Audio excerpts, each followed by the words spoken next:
Hey everybody, welcome to episode 39 of the Baali Chronicles. We're picking up with Sullivan and Preston as they leave the AIC and start to head towards red number 5 in order to try to get some food for Lester Knife, who is currently in the back of the SUV, horribly wounded and very, very hungry.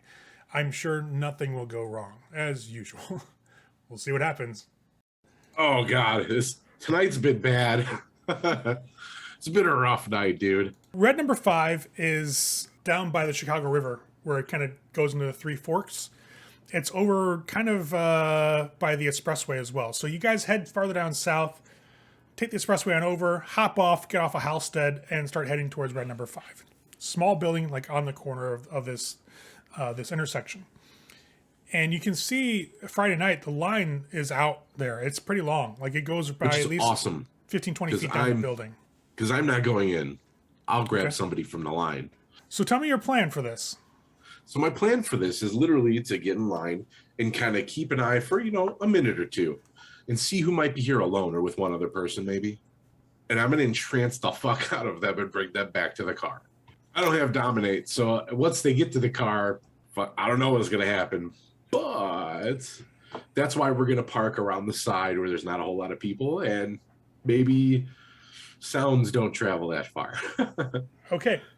So you'll park your SUV in the parking lot that's not that, that's kind of like behind the building itself. The way that red number 5 is that it's at this building that runs on Halstead, Milwaukee, and Grand. It's one of those weird three intersections, and it's a building on the corner of the street. So you've got the main part of red number 5, like that's facing that main intersection, and then you have Milwaukee down one side and then Halstead down the other. But there's a parking lot between it and like this supply building next to it. So where the massive parking lot is, it's kind of fenced off. It's just chain link. It's nothing special. It's just like, hey, this is exclusive parking for a red number 5 type situation. Across the street of Halstead, you have like a delivery place and like a washing place and like a bus stop down the street. Across Milwaukee, you've got an Irish pub and a Italian restaurant. Before I get out of the vehicle, I'm going to pop the top light off and I'm going to unscrew that fucking light bulb. So that way, when we open the door, the light would kick on and you'd see all the viscera and shit that hasn't been cleaned up. Hopefully they don't see that in the dark. Okay. Give us a little bit extra time before they get ravaged by angry, hungry Gangrel. All right. Is it just Sullivan or is Preston going with him? That's up to him. I'll let him know, hey, the line's long enough. What I'm going to do is and you may be able to do this even better than that.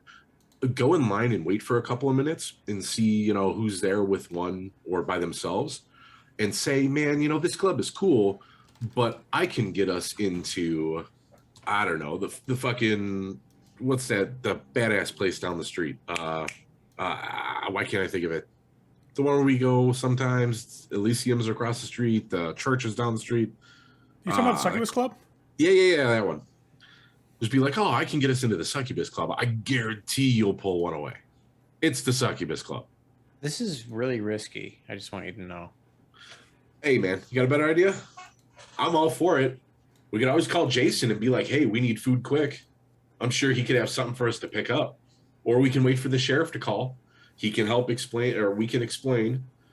Then she can get him food and hopefully get him restrained enough to where he can tell us what's going on without she, who will remain unnamed, trying to tear his fucking head off. Through his own body, mind you. You all right back there, Lester? You're still there, yeah? He just kind of grunts like I'm just in pain. Okay. Just making sure, man. Hungry. Yeah, we're working on it, buddy. Food on the run is there's always hookers, bro. How do you want to play this? Man? It's all risky. It's you guys all are risky. Sitting in the SUV in red number 5's parking lot, just like, fuck. I know. Yeah. We already drove out here, so now we're doing it. We're not driving anywhere else. We're doing it. I'm gonna get out of the car. I'm gonna go to the line to get in. And as I'm walking, I'm going to be kind of casing people to see who might be there by themselves or maybe waiting for people who haven't arrived yet. And I'm going to strike up a conversation about the club and the line and start bitching. And I'm going to use my charisma and my presence to convince them that, hey, I got a better place that we can go. I'm just parked in the parking lot. I'll give you a ride. I'm a trustworthy guy. What's your dice pool? Just tell me that, like for your roll, your persuasion and My persuasion and charisma, my dice pool is a 7. Yeah, we're all social creatures, bro. Our die pool for social shit is stupid, and mine is the same if I went 7. okay. Yeah. So you will start talking up a couple of people, and you'll slowly get your way to one who's more amiable to your presence. It takes probably about 15-20 minutes. And are you using presence to try to make sure that they definitely go with you? No, only because I'm in a this isn't my turf. So I don't want to be too flashy, and I don't want it to be a situation where I'm talking to one person and I'm so damn charismatic that it attracts other people, and now I've got 8 people wanting to come with me. You know what I mean? I'm trying to keep it like focused and private. You'll manage to persuade them to come to the vehicle. She'll walk with you towards the SUV. Like, sure, I'd love to get into a better club. Fuck, I've been out here for an hour and a half just waiting. That bounce was weird. Yeah, there's something off about this place for sure. Yeah, and she'll start walking towards the car with you. And Sullivan in the vehicle, you'll see Preston walking towards the SUV. I'll just be like, you finally decided to come back. Jesus, fuck. So you get up to the passenger side of the SUV. You got Lester in the middle, across the seats under the tarp. You've got your open passenger seat. You've got Sullivan in the driver's seat. Where are you guiding this girl to go sit? Back seat with Lester, next to Lester. So you open the back door for her, Yeah. and she's like, "What's on your seat? It's like a tarp." And she reaches out and just touches it. And I've got a dog. It's just to protect the seat. she's like, "Sure. I mean, all right. Like, we're going straight to the place, right?" Yeah, it's a quick ride. It won't be long. Sorry. Like I said, I got a dog. She's like, "All right," and she goes to get in, and you'll see Lester's like mangled hand snatch out from underneath the tarp and grab her by like the waistband of her skirt and just rip her into the car as you hear this like rumbling growl just erupt from beneath the tarp as his beast comes to the fore because prey's right here, and he only rolled a 1 success. We're in the parking lot and the car is on. I'm just hitting the gas to roar the fucking thing to cover any noise that might come out of this motherfucker, I'm right? gonna give her a push to help and slam the door. You slam the door shut. He's running the engine. You get in the vehicle, and you hear Lester just start grabbing at her, and like you hear her scream. And at this point, the SUV is starting to rock because she's trying to get away from him. What are you doing? I'm gonna turn on the radio on some music and turn it up as we. And it's time to drive go, off. ladies and gentlemen. The opposite way of any people in line. So you've got the line along the. This is You've got fucked. you got the line along Milwaukee Avenue, which is where the entrance was as you came in and parked the vehicle. You've got a back out way through the parking lot that's, I mean, the gateway is partially open, but it's usually closed. And as the car is rocking, you see a black sedan with tinted windows pull up and block the Milwaukee exit. Oh, what the fuck? Out of the We're gonna try passenger to go out side, we're gonna try to go out the back way. as you're like, fuck it, and you cut the wheel real hard, and you start trying to pull a U in this narrow ass parking lot. You see a man in a tack vest step out of the sedan and start advancing towards your SUV. Looks like he's pulling a sidearm as he's walking. What the fuck is that? Get us the fuck out of here. I'm getting us doing my best to get us the fuck out of here. I need you to roll your Dex plus Drive. Yes, sir, and I'm gonna arouse the beast, and I'm gonna be a little more hungry. Ooh, yeah, the beast takes his tithe. Fuck me, dude. I'm glad I bought that drive finally. 2's better than 0. 2 is not bad at all. 2 is not bad at all. Let's roll mine. Fuck that guy. But it's a tie, and you guys are No, protagonists. it's not. He got 2 10s. I wasn't even going to look. I was going to What a play dumb. cunt. But all right, you had the real sorry, I surprise. So you pull this Yui and you kind of skim off the side of another vehicle back, like a BMW just gets rip into the side of the door. And as you start just flooring it towards that back, gateway that's partially open. You hit it, smash through it, and as the chain link just kind of like jangles and just blown open, this other black sedan pulls up, and you slam right into the front quarter panel and come to a stop. Fuck. You push the vehicle out into traffic, so you're by the road. Your vehicle's damaged. You could technically still just pull back and just take the fuck off and hope there are 2 days to follow you. But that's the situation. You slam to the vehicle. You guys are both stopped. That's the plan. Is Lester feeding ferociously? Oh, he's eating the shit out of her. You can hear like his fangs in her skin, blood spurting against the window. I'd rather leave an accident than stay and breach the shit out of the masquerade. I'm just saying. Off we go if we can. Fuck it. Early drive again, man. You gotta get it. You gotta get at least one success, otherwise the car is fucking just stuck on the sedan. Oh, come on! Don't even. I gotta rouse again, don't I? Or is that for the scene? It's for one roll. I'm a rouse again. I need it. Okay. It's gotta happen. Cancel that roll. Of course. Hunger 3. You get a little more hungry. You're getting like it's just gonna gnaw at your gut at this point in time. Oh, it's gonna get bad quick. Roll your drive. Do you want to take dice? You have 3. I'm looking at something real quick. Yeah, no, none of that's gonna help me. No, I'm not gonna take any die because we're gonna need them if we can't move. Okay. Oh, I'll take 4. 4? I'll take 4. 4 is very nice. I'm gonna take my penalty here because my car done been fucked up. So you back up and just basically peel ass down the fucking street. You just start just hauling ass down Halstead towards Milwaukee. You run the red light, but your timing is just on point to where by sheer fucking luck and a 4 drive roll, you manage to go straight through the intersection as cars are going back and forth. The sedan following you, though, is getting a little bit of lag behind you because you basically rammed the front fender and quarter panel into the tire wheel well, and it's fucking up the steering. So as he tries to get through the street, he gets hit on both sides, T-boned from one side then the next, and the cars just spin and creates this massive pileup at the intersection of Grand and Milwaukee. You guys get away. Where are you going? Oh, fuck. Oh, God. Fuck. Oh, my God, dude. First thing I'm going to do, just in case, is I'm going to break my fucking phone and whip it out the window. I don't know if it had anything to do with recording that shit, but it's gone.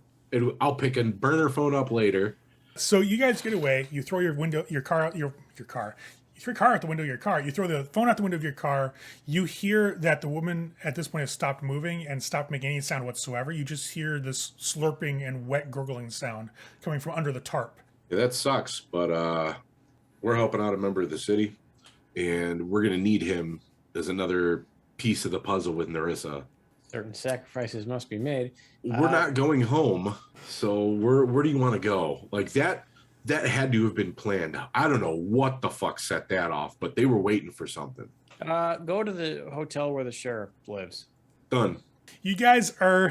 You basically take the long way to get there from where you're at. You kind of loop up and around. You kind of get on Chicago Avenue, swing back into the city proper, and start making your way back towards like Michigan Avenue where the Yama's at. You pull into that parking lot. At this point in time, as you guys pull up, you hear Lester slowly sit up and the tarp slide away. You hear the body of the woman that Preston got from the club kind of hit the floorboards of the car. And Lester's just covered in fucking blood, but you see his face is slowly starting to repair itself. It's starting to knit itself back together. And he just takes this deep breath. He's like, oh, fuck. I owe you guys. Thank you. Yeah, I don't know. I'm glad you're feeling better. But that was some sort of fucked up setup. I don't know if they had a sting operation going on there or what, but there's no way that wasn't planned. Maybe not with us being the intended targets, but that had to have been planned. I don't know. I just had to eat. When she was there, it was too much of my beast. I'm sorry. No, I'm sorry. I think that was going to happen regardless of what was going to happen. He sits himself up and leans back into the seat as you guys hit the second level of the parking garage. And you'll see that familiar woman's security guard standing at the elevator as you guys pull up. Now, the problem is there's blood all over the inside of your car. Like, it's splattering against the windows. Like, it's a mess. It literally is that Pulp Fiction scene, like in the back seat of your car. There's just blood on the windows, pieces of flesh and viscera all over the fucking floorboards and on the seats. You pull up and she's like, her jaw actually drops. She's like, what the fuck are you doing here? We got problems. We got big problems. I've put in 2 calls to Mitchell. It's becomes more dire. Back fucking corner right now. And she points like further away from the elevator towards a darkened part of the garage. You see there's like 2 spaces that aren't taken up in this corner. Looks like the lights are like really dim in that area. Good. Yeah, Right. I'll definitely pull over there. You pull back there, and as you're kind of backing in or pulling into the one of the parking spaces, she's kind of gone to the back of an SUV that's been by the elevator, and she runs over with this massive fucking car tarp and starts throwing over your fucking vehicle. Lester's like, what Lester, is going on? It's the sheriff. Are you able to walk? Yeah, I'm able to walk. All right. Well, we need to get the fuck out. This is. I'll just point to the car. This is a crime scene. Yes, I understand. You guys will get out as literally the security guard is putting the tarp over the rest of the vehicle. She's like, "You're gonna drive?" And she looks at Lester, and he's just covered in blood. And she just looks at him, looks at the two of you. What the fuck? We have fucking problems. We need to talk to her. She's not here. Well, where is she? She's at the Drake. We definitely couldn't go to the fucking Drake with this. All right, there's a big meeting tonight. Okay, well, can we wait?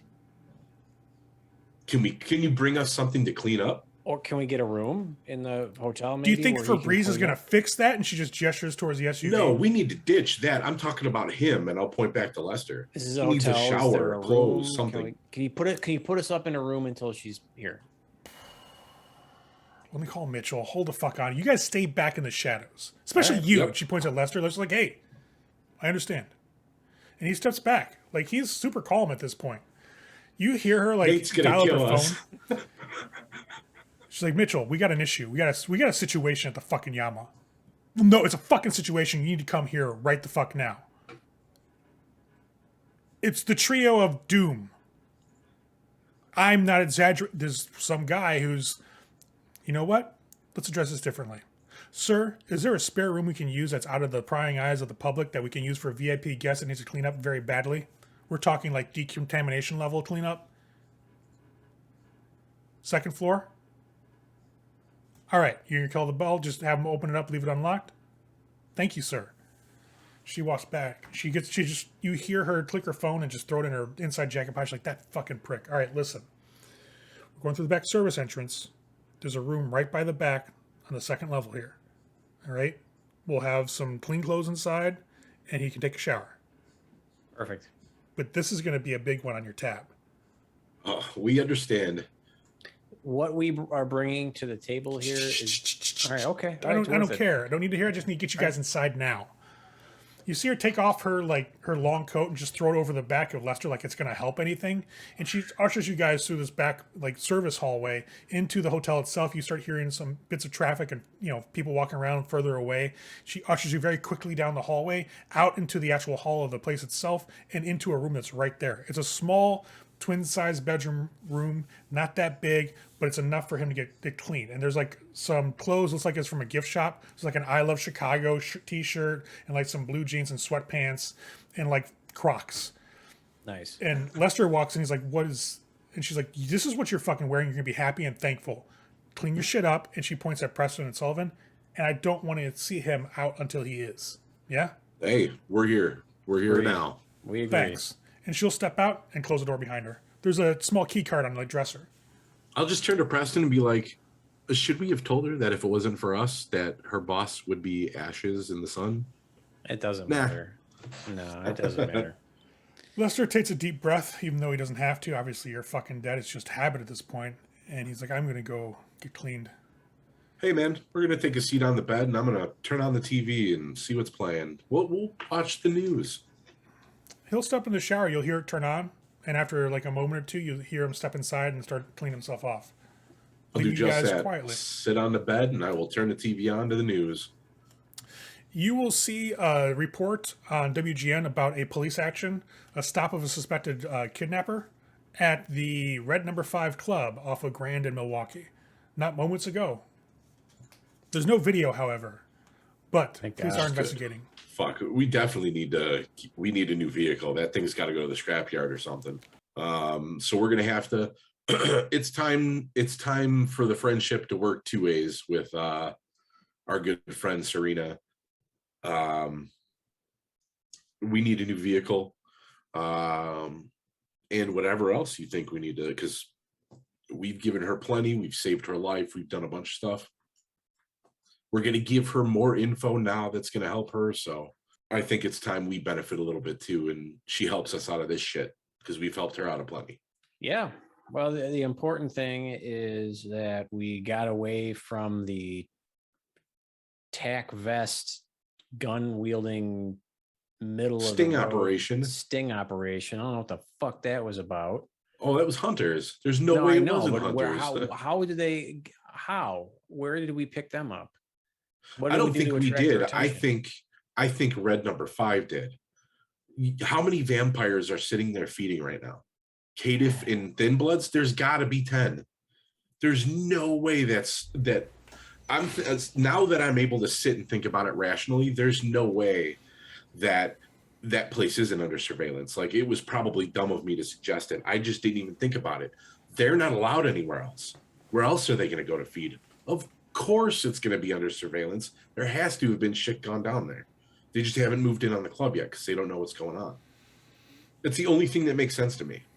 But 10 vampires feeding in one club every night for the last, month? Come on, like, I should have fucking saw that coming before I even suggested going there. I just didn't think about it, and I was like, oh, Thin Bloods and Caitiff. Nobody will give a fuck. Fucking egg on my face. Lester slips out of the shower and he just kind of walks with like that really coarse white like hotel robe on into the living room, the bedroom area, grabs the sweatpants and the I Love Chicago t-shirt, goes into the bathroom, gets changed, walks out. He looks really weird. Like, you've got this relatively powerfully built Native American wearing an I Love Chicago pink shirt and a pair of like gray sweatpants and blue Crocs. He looks down at himself and just sighs. There's a price to survival. Always remember that. Absolutely. So how long have you been? I don't even want to ask you that. Can't talk about it. Nope. Yeah, we're in a holding pattern right now, bud. We're just chilling. We're waiting for the sheriff. Sierra. Yep. Yeah. Okay. He just kind of resignedly plops down on the edge of the bed and sits there looking at the TV. He seems just beaten down. Yeah. Guy seems real defeated. And you guys sit there for probably 20, 30 minutes in silence before you hear a knock on the door. I'll go answer. You open Hello? up. No, I'm looking out the fucking little hole. You're in my hotel. Please open my door. I will open the door. You see Sierra standing there. She's wearing like black cargo pants, combat boots, a black tank top with like a flak vest. Okay. She steps in, hair pulled close up the door into a behind her. bun. So I came straight out of the parking garage. I just saw your handiwork. What the Oh, it's fuck been a rough night. happened? As she steps in and looks over at Lester. Lester looks up at her and just kind of gives her a slow nod. What's going on? Well, a while back, it was brought to our attention that there were some missing workers at the American Indigenous Center. And so we finally, tonight, got around to going and checking it out. And so this is where we met Lester here, who let us know in sort of a roundabout way that there was some messed up stuff going on inside. In a roundabout way. Well, you see, he's currently under the control of someone quite powerful. And he cannot act of his own volition or speak freely due to this influence that he's under. So powerful of an influence that when he tried to tell us what was going on earlier, he tried to kill himself. Yeah, Because She raises a brow. whatever he's under the control of won't let him talk about it. yeah, to Literally. the point where it can compel him to harm himself. So we went into the AIC, and we went down the hall and downstairs and through some corridors, and down in there were these three beings. 4, I think. Creature things eating people. And what we suspect is going on is that Lester has been forcefully conscripted to servitude of this very powerful being that's in the city to feed these offspring things of hers that she controls that are living underneath the AIC. And I know how crazy this sounds. I can sense your reaction is of complete disbelief. Why did I get pulled out of what I'm doing today for this? It's legit. Our past credibility, I think, speaks for itself. We wouldn't have made such a big deal about it if it wasn't a serious thing. Does the name Narissa mean anything to you? Narissa Blackwater, to be more specific. No. Okay. As you say the name, though, Lester visibly tenses. That's the name of this thing that is, we think, has been secretly pulling some strings in the city. I think this is some dark, powerful vampire who is cultivating some kind of power base here. Okay. So, I don't mean to cut you off, Preston, but give me a moment with this individual. And she'll just kind of turn and look at Lester. She'll back up to kind of just rest back against like the dresser that's across from the bed. Crosses her arms over her chest. Lester, yes? And he just kind of nods. Lester Knife, Gangrel. He nods again. I'm not going to ask you directly about what's going on. And you see him kind of like taking a breath and sigh. Thank you. Just, yeah, well, don't thank me yet. Did your primogen know what was happening in that building? And he looks up at her and she goes, you're going to answer me truthfully every question I'm about to ask you. So just get that in your mind. And he looks at her and just gets a blank-eyed stare for a moment and says, yes, she did. Sierra nods. Okay. So Rosa knew what was down there. And he goes, not exactly. She knew it was dangerous. Did she tell you to keep this secret from the prince? Did she tell you to keep it under wraps? And you see his jaw clench, like he struggles not to respond, but he's forced to. He says, yes, she did. Sierra nods. Okay. Just may I interject at all? Go ahead. There is another little piece of this story that is it sucks. There's currently a news broadcast about a potential kidnapping at a red number 5. That was us getting Lester food. We left because I would have rather run away in a traffic chase than breach the masquerade with Lester feeding, because he was again in a state where he had no choice. He was frenzied, but we kept that part under wraps. So right now it's just a potential kidnapping, and we got to ditch the vehicle, obviously. She purses her lips for a minute and just nods. Okay.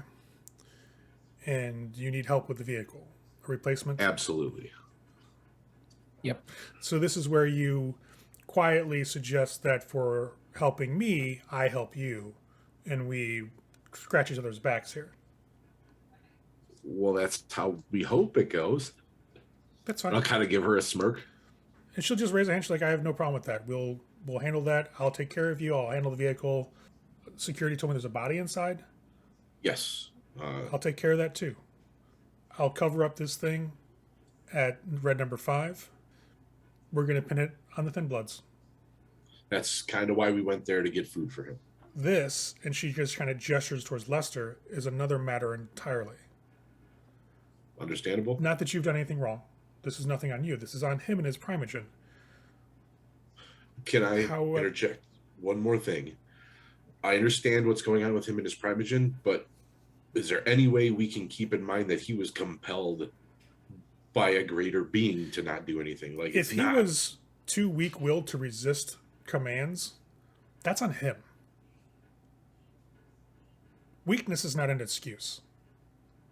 Okay. And you'll see Lester kind of tense up again, and he looks over at the two of you, and as you see him kind of holding on to his sweatpants, you'll see the thumbs of his hands, the fingernails will start to slowly extend. I'll just do the nope. This is not the time, sir. He looks up at her almost buddy, defiantly. Well, I'm doing my best to be out on a limb here for you, buddy. We're You're- gonna try and. You're doing the right thing, Lester. There's, I'm sure that'll be taken into consideration at some point. Not really. Fuck. Sierra just kind of smiles, but she looks over at you two. She says, "You two have done me a great service. I appreciate it. Lester, I'm not going to hurt you. You are, however, going to be useful. Prince Jackson doesn't need to hear about this. We'll keep it quiet. He doesn't need to hear that your primogen kept a very dangerous secret that was potentially about to breach the masquerade from him and his court. He didn't need to hear about that.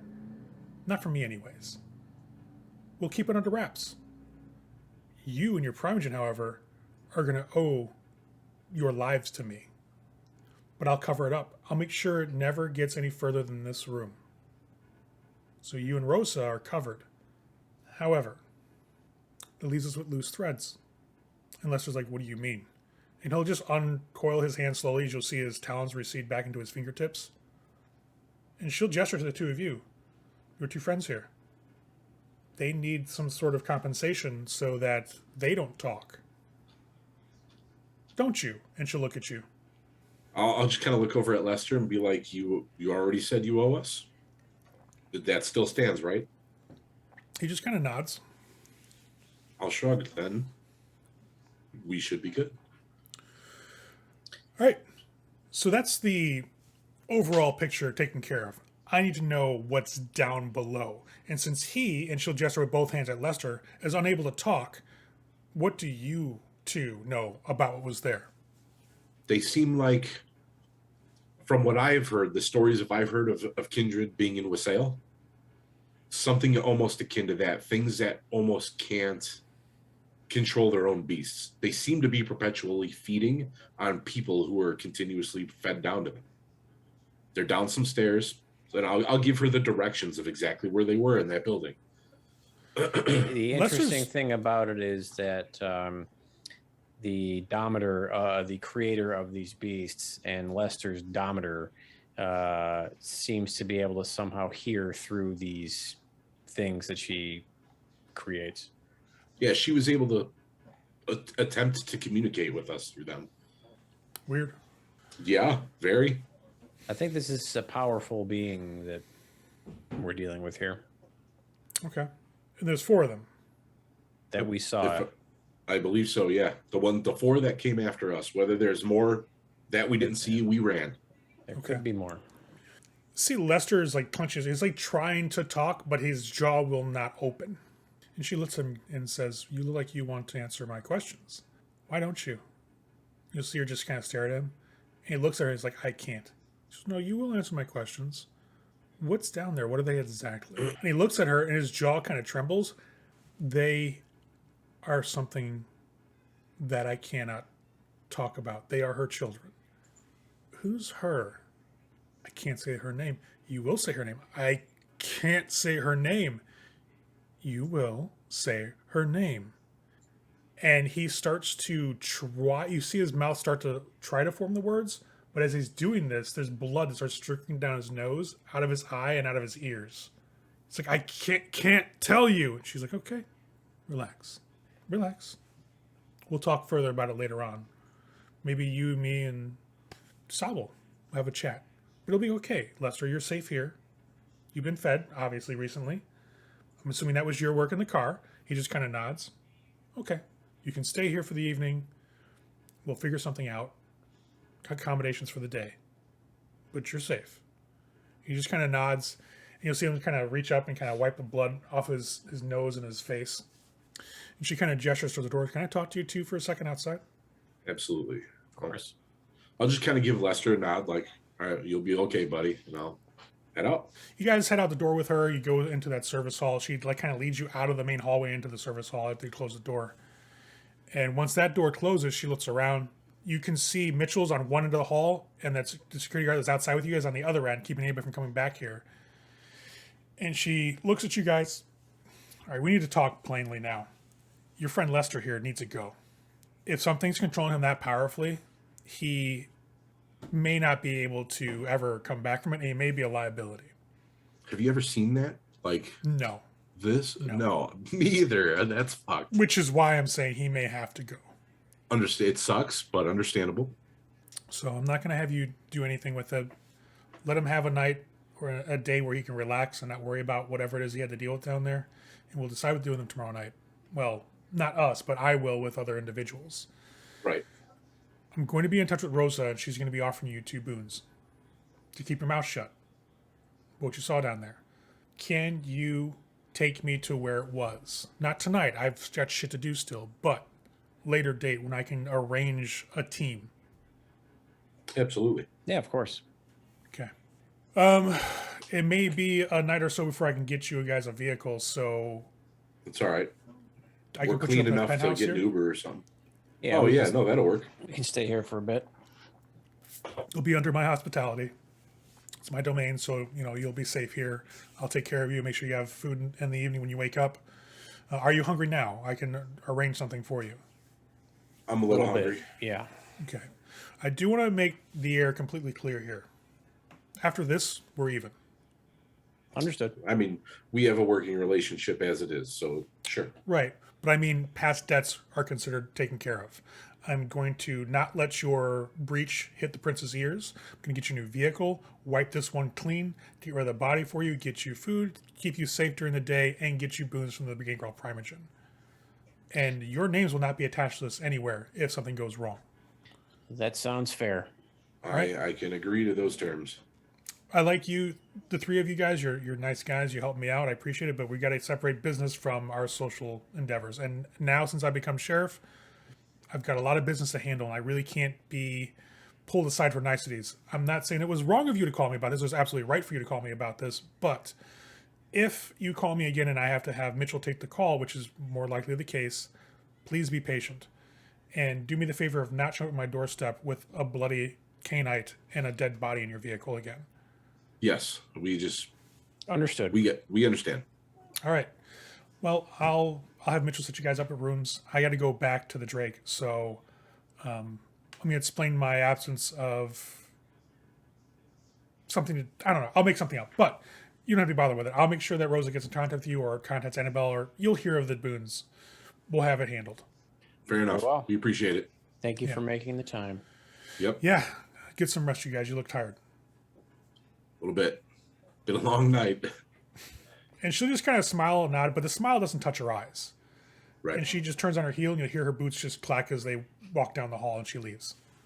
Mitchell will walk by, the former policeman, as you can tell by the way he holds himself, as per usual. Gentlemen, he'll pull out a key card from his vest. This is for you. It's on the floor below Miss Sierra. Completely secured, no cameras. You'll be safe up there. We appreciate it, Mitchell. Thank you, Mitchell. I'll take the 9 card o'clock and I will will- shake his hand. He'll shake your hand. It's 9 o'clock. We'll have some meals sent up to you. We appreciate it. Sounds great. If you need to leave, you're fine. The key will get you back into the hotel tonight, but your vehicles need to stay here until we can get taken care of. Tomorrow evening, hopefully by the time you wake, we'll have something else for you. We appreciate it. Thank you. Understood. He'll nod and just kind of curtly turn around and start heading back after Sierra. Oh, we'll head to our room. All right, you guys And will it's walk. been a busy night, so I'm gonna chill. You guys will walk I do out not plan on leaving. into the main hallway. They'll take you to the lobby and the elevator bank. You'll take the elevator up to the 19th floor, the one right below Sierra's. And you guys have like essentially a floor that has 2 suites on it. One for you guys and one for whoever the hell else that may or may not be there. It's just a separate room, but there are only 2 rooms on this level. You guys walk into effectively a smaller version of Sierra's suite up top. So you've got a sunken living room. You've got a nice floor-to-ceiling window array that just leaves a nice, beautiful view of the city. You can tell they're tinted by the way the light's kind of shining in through them. You got a wet bar, a nice little kitchenette, massive fucking television, and 2 bedrooms in the suite. And 2 large bathrooms as well. Yep. Well, if there's windows in the bedrooms, I will be sleeping in the bathroom. There I are, don't but care there are how blackout. tinted those windows are. There are, but there are massive blackout curtains. All right, cool. Not that I'm that's that you still can gonna trust that. I mean, who knows, right? right. I'm still gonna sleep under the bed with fucking blankets packed around me or some shit. Well, the bathroom is pretty fucking solid. Like it's a massive fucking bedroom, the size of somebody's like probably like the size of somebody's apartment. It's got a massive fucking like hot tub in there, like a jacuzzi essentially. You've got a large iron, a tub with feet on it, a stand-up shower, massive mirrors across the one side of the room. It's huge. Well, as long as we got a place to sleep, I'm cool with that. Yeah, and I'll chill, man. It's been kind of a rough night. You guys crashing for the evening then for the rest of the night? Before Yeah. that, so that we can get all the fucked up shit in one night, you should probably know that our friend that we thought we got rid of, V. That friend. Yeah, he's not gone. Okay. Well, why don't we discuss that later? Just because, Yeah, no, I wanted to come clean and let you know that that's the thing that we have to make a decision on. Like tomorrow, we have to make a decision. Oh, Yeah, he's made us an ultimatum. tell you what.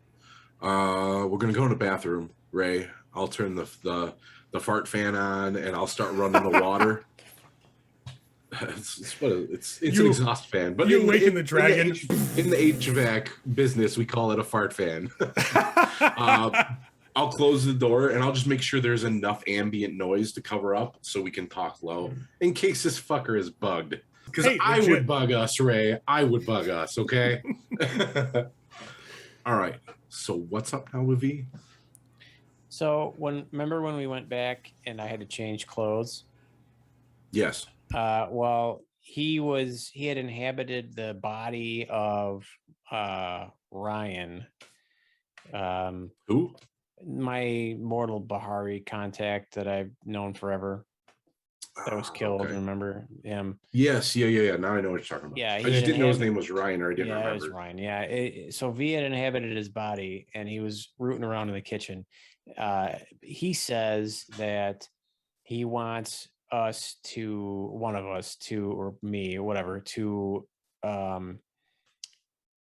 embrace a mortal so that he could then inhabit that body and then be brought back that way. If we don't, then he is going to basically kill, like he knows about my replacement for Ryan. He knows about yours. He knows about Lamont's. He's just going to kill them all. I don't like being held hostage. My inclination was to tell him to fuck himself, but I didn't want to make that kind of decision for everybody without bringing it up to both you and Lamont. But that's the situation that we're in. So, Okay. I don't know how he's not gone. I thought we had gotten rid of him. Well, it's because he is what he is. Can you ever really get rid of that? Because if you send them back to where they came from, they're probably just going to come back eventually, right? Yeah, but this was quick. Yeah. Fuck. We'll have to talk to Lamont about it, but Yep. So I wanted to bring it up. That's the only thing. That's it. Now we can chill, relax, and sleep, and hopefully wake up to a calmer day. But hey, we got a boon out of it. yeah. Primogen. It's pretty good. Yeah, that's fair. That's true. We are definitely going to have to discuss that though, because V is a headache, and where V will never really be able to get rid of him, I don't think. Right?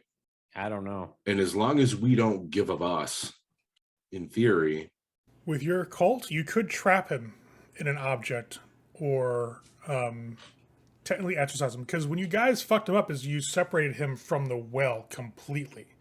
Mm-hmm. You snapped that. And I know that as a ritualist, Preston's well versed in this. He said something to you that should ring. You gave him his freedom. Oh, you know what? So he was tied to the well. We broke that tie, and so now it's like he's free wandering around. So what we need to do is bind him to something else that isn't our well. and then huck that fucking thing in the ocean. Yeah, That's gonna be for some Preston, definitely. He said, you taught me how to be free, even though it hurts. And he also did imply that he has a timeline for how long he can be untethered. He That's was vague right. about it, but he said if it takes the century I have left or whatever, whether or not he's telling the truth, who the fuck knows? But he is definitely in a rush. shit. But he also Yeah. isn't lying about the fact that he can be a tremendous thorn in our fucking sides while he's around. Yep. Oh yeah. Okay. We have to talk to Lamont about that. That's definitely got to be a That's a conversation group with decision. Lamont. Yep. For sure. I think with all of our knowledge combined in the occult, we could work something out. Probably it'll be pain in the ass to catch him. It'll be pain in the ass to find him. But if we can pull it off, that's no more V. Fuck, maybe we could sacrifice his ass. Then he won't come back. Put him in And the that's body. a hell of a Throw the body sacrifice. in the well. That's what I was actually just thinking. Because yeah, you can embrace somebody, or one of us can embrace somebody. He doesn't have to realize that the second he embodies that thing, we stake the shit out of it and toss it in the well. Oh, Then he's paralyzed on top of it. Like he's double fucked at that point, right? that's cold. The other option is to blood bond the shit out of your whatever your new child is and force him into servitude. If that bond even affects him, like it'll affect the body, it won't affect the soul per se. I don't know. It's a discussion we need to have though. Yeah, we'll figure it out. Because I'm not gonna lie, having him around when we do decide it's time to wreak havoc on the world wouldn't be a bad thing. Him being what he is. So getting rid of him entirely, I'm not saying it'll shoot us in the foot. I'm just saying he could be useful. That's all I'm saying. Can be useful if he can be controlled, Right. Exactly. but if not, he's a fucking liability. I agree. All right, so our nest has managed to find some bit of sanctuary. Lester's fed, questions as much as possible, and we got Sierra lasombring the shit out of the situation and getting boons for herself and keeping things below the radar. Now, of course, with the next episode, we're going to have Lamont come back in and play our favorite game, catching up with Lamont after Sullivan and Preston have been out and about causing chaos. We'll see how that goes, and we'll see all you back next episode, episode 40, if you can believe it. See you then.